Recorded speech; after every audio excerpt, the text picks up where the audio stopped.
Ночка темна, а зоречка ясна, знать моя доля несчастна.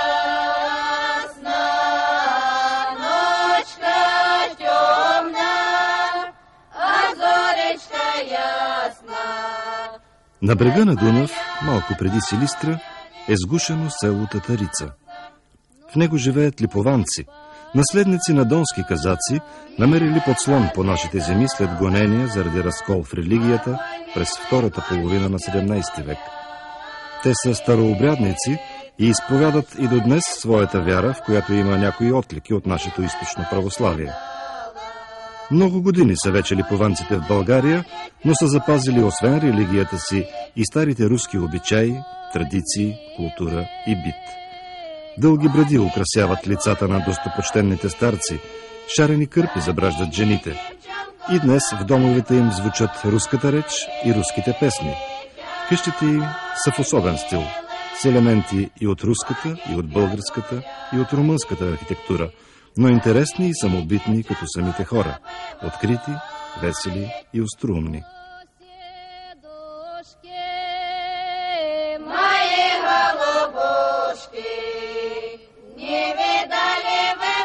Близостта на река Дунав и езерото Сребърна или копнежът по степите на Дон са предопределили от самото начало поминъка на липованците. В миналото повечето от тях са били прочути рибари, а през зимата са рязали тръстика, от която жените плетели рогозки. Тогава блатото на Сребърна е стигало току до селото, рибата е била много, а тръстиката още повече. С пълни кошове риба се прибирали мъжете, изнасили е ефтино на пазара в Силистра, но с дребните грошове какво да купиш по-напред?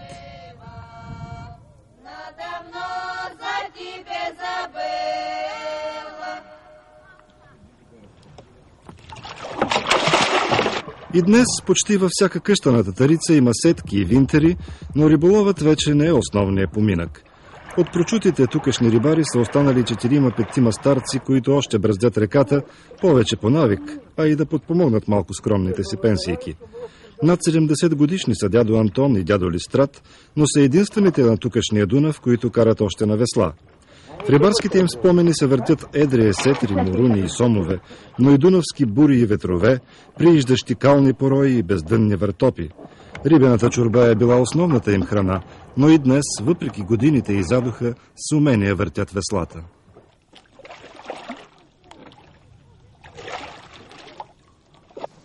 Днеска Дунава май не беше много щедър към вас.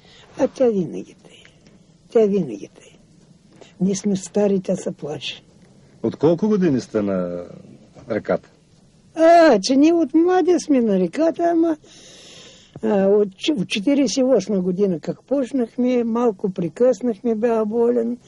После пак ето с жена на мен. Ние, значи, моята жена и негова жена, първата сестри бяха. С него тук 2-3 годинки се мъчим, ама, нали знаеш, задох мъчи, не можем, мотор нямаме, на ръце. Той лошо очако закачиш, няма как се откачиш. Трябва да дойдат да ти помогнат. Навъртеш вече. Те с мотор бърджа става работа. Отбиват и заминават. И на нас помагат някой път, какво да правиш. Разбрах, че вече заземявате инвентара. Но няма смисъл. Кой знае, утре ще духне от долу кривица. И кривица, как казват, скоти клиндимпай. Риболовцы, хлопцы, молодые ловцы, вы поймайте долю парню молодому. Вы поймайте долю парню молодому. Закидайте сети через быстрые реки. Закидай другую через глубокую. Закидай другую через глубокую. Село Татарица беше известно със своите риболовци на времето. Сега сте останали съвсем малко, гледам. изгине. Съвсем няма да има. От татарица, те гледат да нас да изкарат от тук. Не да изкарат, и живяли ни наши животи. Младите не са под фашта вече и тече. От татарицата само рибари бяха. Няма ни кразбаш, нямаше нищо, значи. Каквото оставаш, те ще да мираш. Ама сега нищо не можеш да оставиш. Сега ето всичко под ключ. А тогава колипка, с рогоцка колипка. И знаеш къде да оставиш. Оставил, там ще намериш. От Рогоцки правили, от Каракуша правили, а камъш рязахме на камъши. Зимно време мъжете с камъш занимават, пък жените с Рогоцки. С Рогоцки. Той ни прехраната. Лятно време. А сега има ли някой да прави още стан? Някъде запасен има ли? Няма. Никой не прави. А вие сте в църквата дяк или как иначе да се каже, даскал? Като даскал. Да, помагате на отчето. Той без мене не може, трябва да пее. Точно за това искам да ви попитам, как се празнуваше едно време от вашите хора тук Рождество Христово, Нова година? Как се празнува? Нали очакваме? Ето, на 20 декември по-старо е еднатов ден. Влизаме в предпразненство. 5 дена до Коледа предпразненство правим вече, надближаваме. Как наближим Коледа, вече службата на здраво поемаме. Всенощно бдение правиме, литургия събалом правиме.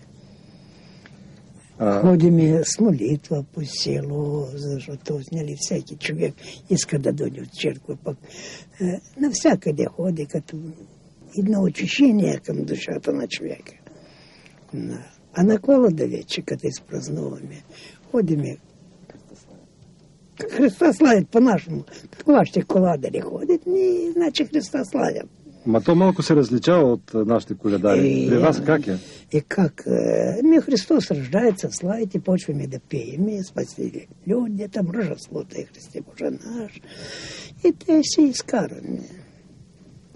Белистрат, в къщите как се приготвяте за тия празници? Какво подготвят жените?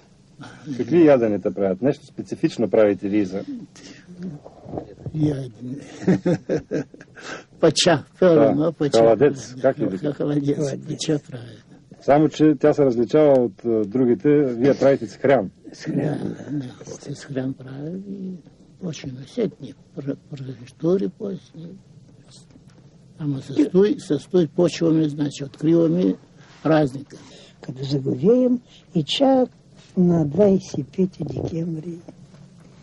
А халадеца кога се яде? Сутринта, рано на Коледа или... След литургия. След литургията, да. От черка, като изрежат.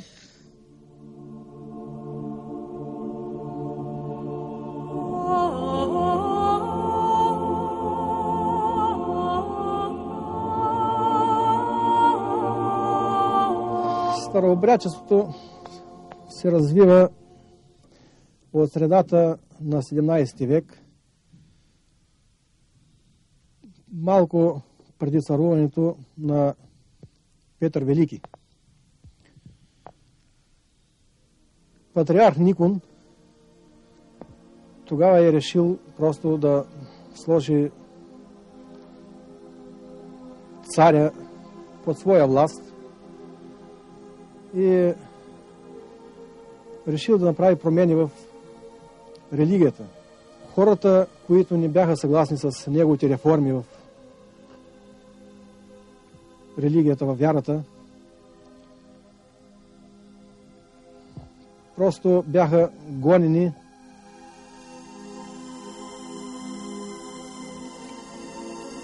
По времето на цар Алексей Михайлович, патриарх Никон самоволно, без църковен събор, започва да създава нови канони и църковни книги за службата. Това разделя миряните на две.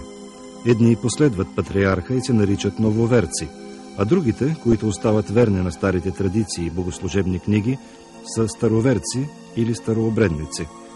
По-късно разрива се дълбочава и Петър Велики, който в стремежа си да приближи Русия до Европа, иска мужиците староверци да обръснат брадите си и им налага допълнителни глоби и данъци.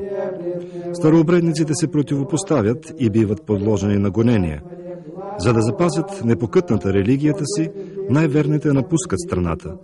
У нас те са се заселили и по морето, но там религията не е в чист вид. Староверците са от така наречените безпоповци. Различията между източното православие и старообредческата религия са малки, но съществени за староверците. На първо място е кръстът. Той е старият от преди патриарх Никон с две напречни и една наклонена хоризонтални линии. Кръстенето става с два пръста, така нареченото двоеперстие. Друга отлика е обходът на престола при обредите. При староверците той е по посока на слънцето, а след патриарх Никон обратно.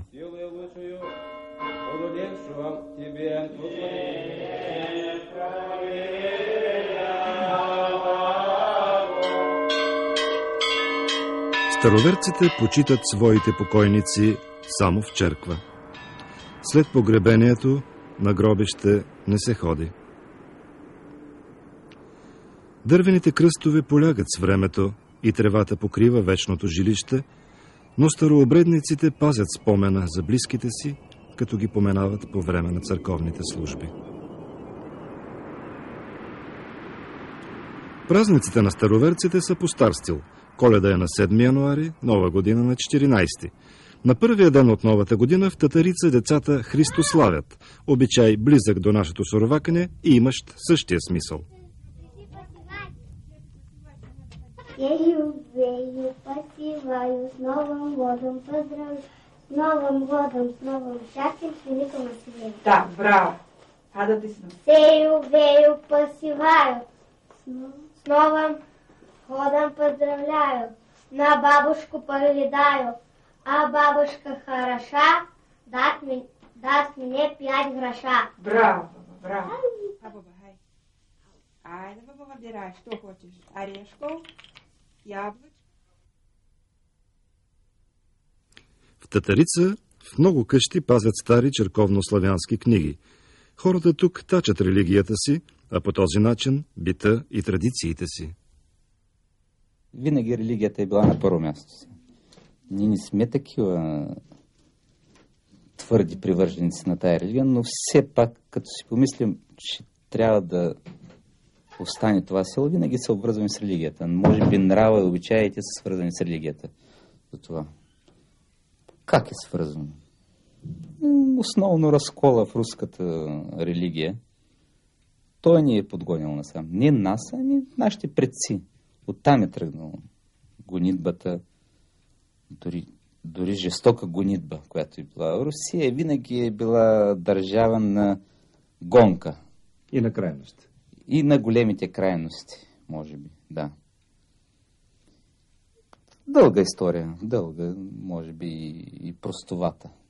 За едно нищо, за една реформа, но нашите са решили да приемат старата византийска религия, която се е приели, Русия, която е приела, и са решили, веднъж приемаме една религия, повече изменения не искаме. Но всеки, който познава християнството, знае, че с годините и цивилизоването на обществото довежда до някаква промяна. Стария рибарски занят, може би, от друго произлиза. Защото казаците с казак по принцип е волен човек. Той живее волно. Той не може да се обвърже да вземе 20 декара земя да я гледа. Той иска на свобода да живее. Волен. Подуна вятъра да го духа. Днеска тук, утре там. И може би там нрава или стержен, дето му казват нашите, корена му дърпа от там.